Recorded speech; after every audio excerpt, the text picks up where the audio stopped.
రాకాలోకంకి స్వాగతం। మీ కంటెంట్ మీకు నచ్చినట్టయితే లైక్ చేయండి, మీ బంధుమిత్రులకు షేర్ చేయండి। ఇప్పటివరకు సబ్స్క్రైబ్ చేసుకోకపోతే సబ్స్క్రైబ్ బటన్ని నొక్కండి, అదేవిధంగా బెల్ ఐకాన్ని నొక్కండి। మిత్రులారా, బంగ్లాదేశ్ పాలకుడు కాని పాలకుడు, ప్రజలు ఎన్నుకోకుండా పరిపాలన సాగిస్తున్నటువంటి మహమ్మద్ యూనుస్ చైనాలో చెప్పినటువంటి మాటలు ఇప్పుడు భారతదేశంలోనే కాదు మొత్తం దక్షిణ ఆసియాలో పెద్ద చర్చా విషయమే। బంగ్లాదేశ్ బంగాళాఖాతానికి, బే ఆఫ్ బెంగాల్కి కస్టోడియన్, గార్డియన్, మేము రక్షకులము। ఈ 7 సిస్టర్స్ ఏవైతే ఉన్నాయో ఈ 7 సిస్టర్స్కి కూడా మేమే మార్గము, వాటికి కూడా ఏదైనా సామాన్లు పంపాలంటే మేమే మార్గం। కాబట్టి చైనా బంగ్లాదేశ్లో పెట్టుబడులు పెట్టాలి, చైనా బంగ్లాదేశ్ తోటి కారిడార్ని ఏర్పాటు చేసుకోవాలి అని చెప్పి ఆయన ప్రతిపాదించారు। ఇప్పటికే ఎలాగైతే సిపెక్ ఉందో, చైనా పాకిస్తాన్ ఎకనామిక్ కారిడార్ ఉందో, పాకిస్తాన్ చైనాలో ఉన్నటువంటి షింజాంగ్ రాష్ట్రం నుంచి మొదలుపెట్టి పాక్ ఆక్రమిత కాశ్మీర్ మీదుగా ఖుంజరాబ్ పాస్ మీదుగా మొత్తం పాకిస్తాన్ అంతా వెళ్ళి చివరికి బలూచిస్తాన్లోని గ్వాదర్కి వెళ్ళేటటువంటి రోడ్డు ఉంది, చైనా పాకిస్తాన్ ఎకనామిక్ కారిడార్। అలాంటి economic corridor China Myanmar economic corridor ఉంది। ఈ చైనా మ్యాన్మార్ ఎకనామిక్ కారిడార్ యునాన్ రాష్ట్రం చైనాలో ఉంది, అక్కడి నుంచి మొదలుపెట్టి నాపిడా మన రూయిలీ మీదుగా రఖైన్ స్టేట్కి వచ్చేటట్టుగా ఆ రకంగా వాళ్ళు అక్కడ ఉన్నటువంటి కోకో ఐలాండ్ దాకా వాళ్ళు ఒక క్యాక్ఫు అనే ద్వీపం ఉంది, అక్కడి వరకు కూడాను వాళ్ళు ఒక ఎకనామిక్ కారిడార్ని నిర్మాణం చేయాలని చెప్పారు। ఈ రెండు ఉన్న తరువాత బంగ్లాదేశ్ తోటి చైనా బంగ్లాదేశ్ ఎకనామిక్ కారిడార్ యొక్క ప్రస్తావన మహమ్మద్ యూనుస్ ఎందుకు చేశారు, ఇది ఇప్పుడు ఆలోచించాల్సినటువంటి విషయము। వాస్తవానికి ఆయన అన్నటువంటి మాటలు ఏదో రాజకీయాలు తెలియనటువంటి, దౌత్య వ్యవహారాలు తెలియనటువంటి వ్యక్తి మాట్లాడిన అమాయకపు మాటలుగా కొట్టివేయడానికి వీల్లేదు। దీన్ని చాలా సీరియస్గా తీసుకోవలసిన అవసరం ఉంది। ఎందుకంటే ఈ 7 సిస్టర్స్ భారతదేశానికి చెందినవారు, అస్సాం, అరుణాచల్ ప్రదేశ్, నాగాల్యాండ్, త్రిపుర, మిజోరాం, మణిపూర్, మేఘాలయ, ఈ 7 రాష్ట్రాలు భారతదేశానికి చెందినవి। భారతదేశపు భూభాగాన్ని ల్యాండ్ లాక్డ్ కంట్రీగా చెప్పి ఆయన దాని మీదుగా ఒక అరుణాచల్ ప్రదేశ్ మీదుగా ఒక హైవే నిర్మాణం చేయాలన్నటువంటి ప్రతిపాదనను చెప్పడం వెనుక భారతదేశంలో ఉన్నటువంటి ఈ 7 సిస్టర్స్ 2.62 లక్షల చదరపు కిలోమీటర్ల భూభాగాన్ని భారత్ నుంచి వేరు చేయదలుచుకున్నారా? ఇది ఒక పెద్ద ప్రశ్న। లేదా ఏదైనా దీర్ఘకాలిక యోజన ఉందా? ఇది ఆలోచించాల్సినటువంటి విషయం। ఈ నేపథ్యంలో అక్కడ ఆయన చట్టగ్రామ్ అంటే చిట్టగాంగ్ ప్రాంతంలో ఎకనామిక్ ఇండస్ట్రియల్ జోన్ నిర్మాణం కోసం $350 మిలియన్ ప్రామిస్ను చైనా నుంచి తీసుకున్నారు। దాంతోపాటు టెక్నికల్ అసిస్టెన్స్ కోసము $150 మిలియన్ మేరకు అసిస్టెన్స్ కావాలని చెప్పారు। మోంగ్లా పోర్ట్, బంగ్లాదేశ్లోని ప్రధానమైనటువంటి పోర్ట్ మోంగ్లా పోర్ట్। ఈ మోంగ్లా పోర్ట్, మోంగ్లా అంటే మంగళ అని అనటాన్ని బంగ్లాదేశ్లో మోంగ్లా అని ఉచ్చారణ ఉంది బెంగాలీలో।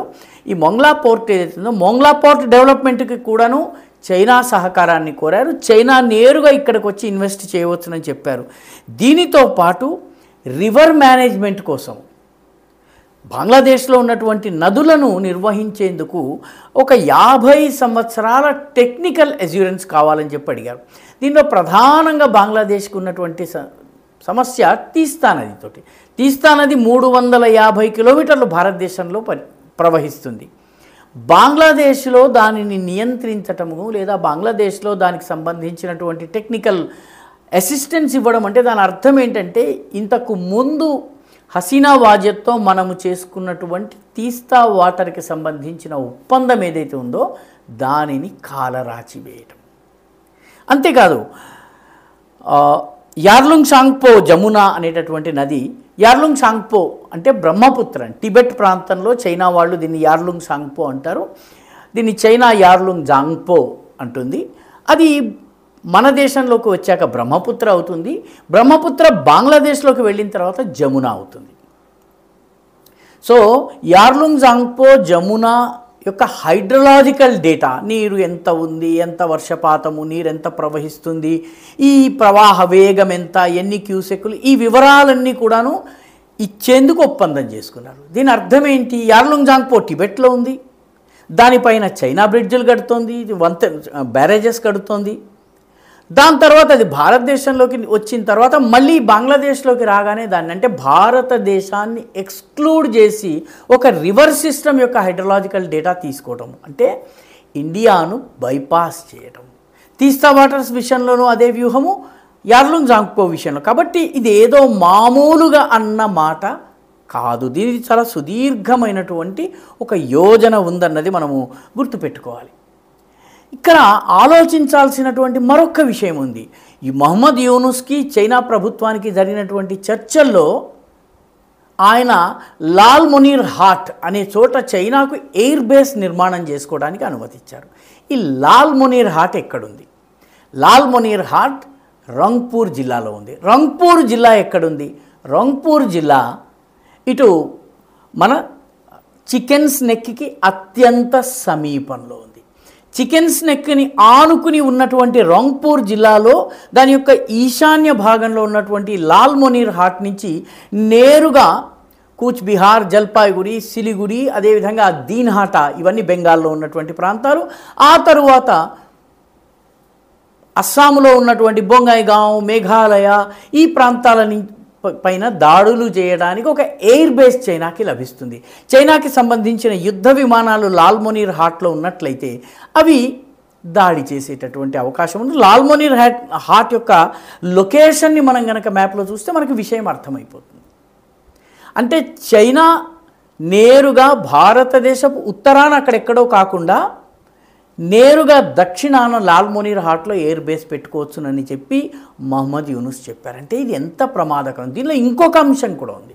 అదేంటంటే దీనికి సంబంధించిన నిర్మాణ పనులు, డెవలప్మెంటల్ యాక్టివిటీస్లో చైనీస్ కంపెనీ కాకుండా పాకిస్తాన్కి చెందిన కంపెనీ ఒకటి కాంట్రాక్ట్ తీసుకోబోతోంది. పాకిస్తానీ కంపెనీ వచ్చిందంటే పాకిస్తానీ ఐఎస్ఐ వస్తుంది. రంగ్పూర్ జిల్లా దగ్గరికి పాకిస్తానీ ఐఎస్ఐ వచ్చిందంటే చికెన్ స్నెక్ నుంచి డార్జిలింగ్, దీన్హాటా, అలీపూర్ ద్వార్, అదేవిధంగా అస్సాంలో ఉన్నటువంటి బొంగాయిగావ్, మేఘాలయలో ఉన్నటువంటి డౌకి, ఈ ప్రాంతాలన్నిటిపైన పూర్తి నియంత్రణ, పూర్తి నిఘా వేసేటటువంటి శక్తి పాకిస్తాన్కి వస్తుంది. చైనాకి ఎయిర్ బేస్ వస్తుంది. బంగ్లాదేశ్కి అటు పాకిస్తాన్ ఇటు చైనాల దోస్తీ లభిస్తుంది. ఇండియా ఇరకాటంలో పడుతుంది. అంటే దీనిలో గమనించాల్సిన విషయం ఏంటంటే మార్చి నెలలో పాకిస్తాన్కి సంబంధించిన విదేశ వ్యవహారాల విభాగంలో ఏషియా పెసిఫిక్ అఫైర్స్ చూసేటటువంటి అడిషనల్ సెక్రటరీ అయినటువంటి ఇమ్రాన్ అహ్మద్ సిద్దిఖీ ఆయన బంగ్లాదేశ్లో పర్యటించి మొత్తం అంతా కూడాను ఆయన ఈ విషయాలపైన చర్చలు జరిపి వెళ్ళారు. ఆయన వెళ్ళిన తరువాత పాకిస్తాన్కి సంబంధించినటువంటి విదేశ వ్యవహారాల సెక్రటరీ, ఫారిన్ సెక్రటరీ ఎవరు ఉన్నారో ఆమె పేరు ఆమ్నా బలోచ్ ఏప్రిల్ 17వ తారీఖు నుంచి బంగ్లాదేశ్లో పర్యటిస్తున్నారు. ఆ తర్వాత ఏప్రిల్ 24కి బంగ్లాదేశ్ విదేశ వ్యవహారాల మంత్రి అయినటువంటి పాకిస్తాన్, ఇందాక చెప్పినటువంటి ఫారిన్ సెక్రటరీ కూడా పాకిస్తాన్కి చెందినటువంటి ఆమ్నా బలోచ్, అదేవిధంగా పాకిస్తాన్ ఫారిన్ మినిస్టర్ అయినటువంటి ఇషాక్ దార్ ఆయన ఏప్రిల్ 24 నుంచి పర్యటిస్తున్నారు. హఠాత్తుగా ఇంత వేగం ఎందుకు అంటే ఈ లాల్ మునీర్ హాట్లోని ఎయిర్ బేస్, అదేవిధంగా బంగ్లాదేశ్లో పాకిస్తాన్ యొక్క ప్రెజెన్స్, అదేవిధంగా చైనాకి సంబంధించినటువంటి రకరకాల సంస్థలు తీర ప్రాంతం అంతా ఇటు చిట్టగాంగ్ నుంచి మొదలుపెట్టి మోంగ్లా దాకా, ఢాకా దాకా రావడం, ఇవన్నీ కూడాను పూర్తి ఒక పథకం ప్రకారము ఆలోచించి చేసినటువంటి పనులే తప్ప మహమ్మద్ యూనుస్ ఏదో అమాయకంగా రాజకీయం తెలియని వ్యక్తిలా మాట్లాడినటువంటి మాటలు కావు. వీటి వెనుక ఒక భయంకరమైనటువంటి ఆలోచన దాగుంది. దీన్ని అర్థం చేసుకోవలసిన అవసరం ఉంది. భారత ప్రభుత్వము దీనికి సరైన విరుగుడు చేస్తుంది, అందులో సందేహం లేదు. ఏ రకంగానైతే గ్వాదర్ దాకా సీపెక్ వచ్చినా కూడాను ఈరోజు చైనా తన సిబ్బందిని తాను రక్షించుకోలేని స్థితిలో ఉందో, పాకిస్తాన్ ఆ రోడ్లను ఉపయోగించుకోలేని స్థితిలో ఉందో, రేపు బంగ్లాదేశ్లో కూడా అదే కావచ్చును. ఏం జరుగుతుందో చూడాలి. మొత్తం మీద మహమ్మద్ యూనుస్ మాటల వెనుక ఒక పెద్ద పథకం దాగి ఉంది. ఈ మాటల వెనుక మర్మాన్ని మనం అర్థం చేసుకోవలసినటువంటి అవసరం ఉంది. ఈ వీడియో మీకు నచ్చినట్టయితే లైక్ చేయండి, షేర్ చేయండి, ఈ ఛానల్కు సబ్స్క్రైబ్ చేయండి, మీ అభిప్రాయాన్ని కమెంట్ల రూపంలో తప్పనిసరిగా పంపించండి.